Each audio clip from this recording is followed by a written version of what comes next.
இன்றைய ராசி பலன் 2025ஆம் வருடம் செப்டம்பர் மாதம் 22ஆம் தேதி விசுவா வசு வருடம் புரட்டாசி மாதம் 6ஆம் நாள் திங்கள்கிழமை. யாரை வழிபடலாம்? அம்பிகை வழிபாடு சிறப்பான பலன்களைத் தரும்.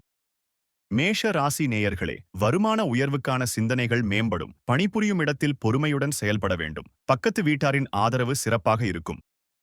ரிஷப ராசி நேயர்களே, உத்தியோகத்தில் உங்கள் திறமைகள் வெளிப்படும். உயர்கல்வியில் இருந்த குழப்பங்கள் நீங்கும். எதிர்பாராத பயணங்களால் அலைச்சல் ஏற்படக்கூடும். மிதுன ராசி நேயர்களே, முக்கிய பிரமுகர்களின் சந்திப்புகள் நிகழும். கடன் பற்றிய சிந்தனைகள் அவ்வப்போது வந்து செல்லும். உடல் ஆரோக்கியம் மேம்படும். கடக ராசி நேயர்களே, தன்னம்பிக்கையுடன் சில முக்கிய முடிவுகளை எடுப்பீர்கள். வியாபாரத்தில் இருந்த இழுபறிகள் குறையும். திட்டமிட்ட காரியங்கள் அனைத்தையும் சிறப்பாக முடிப்பீர்கள். சிம்ம ராசி நேயர்களே, கணவன் மனைவிக்கு இடையே புரிதல் அதிகரிக்கும். ஆடை ஆபரணச் சேர்க்கை உண்டாகும். பேச்சுகளில் பொறுமையை கடைபிடிப்பது நல்லது.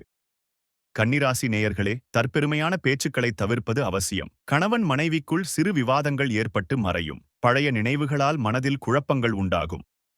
துலா ராசி நேயர்களே, பணி நிமித்தமாக பயணங்கள் ஏற்படும். வாகனங்கள் தொடர்பான செலவுகள் நேரிடலாம். வர்த்தக விஷயங்களில் சிந்தித்துச் செயல்பட வேண்டும். விருச்சிக ராசி நேயர்களே, வியாபாரத்தில் லாபம் அதிகரிக்கும். உறவினர்களின் ஆதரவு சிறப்பாக இருக்கும். பொழுதுபோக்குத் துறைகளில் சாதகமான வாய்ப்புகள் கிடைக்கும்.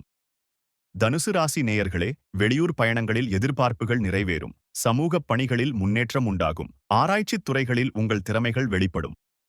மகர ராசி நேயர்களே, கூட்டாளிகளிடம் இருந்த கருத்து வேறுபாடுகள் நீங்கும். வெளியூர் பயணங்களால் புதிய அனுபவம் கிடைக்கும். மனை தொடர்பான விஷயங்களில் பொறுமையை கடைபிடிக்க வேண்டும். கும்பராசி நேயர்களே, எதிர்பாராத சில உதவிகள் கிடைக்கும். சந்தேக உணர்வால் கருத்து வேறுபாடுகள் ஏற்படக்கூடும். மூத்த உடன்பிறந்தவர்களிடம் நிதானத்துடன் நடந்து கொள்ளவும். மீனராசி நேயர்களே, நீண்ட நாள் ஆசைகள் நிறைவேறும். செய்யும் முயற்சிகளில் வெற்றி கிடைக்கும். உடல் ஆரோக்கியத்தில் முன்னேற்றம் ஏற்படும். தினந்தோறும் ராசி பலனை தெரிந்து கொள்ள நித்ரா தமிழ் காலண்டர் சேனலை சப்ஸ்கிரைப் செய்யுங்கள்.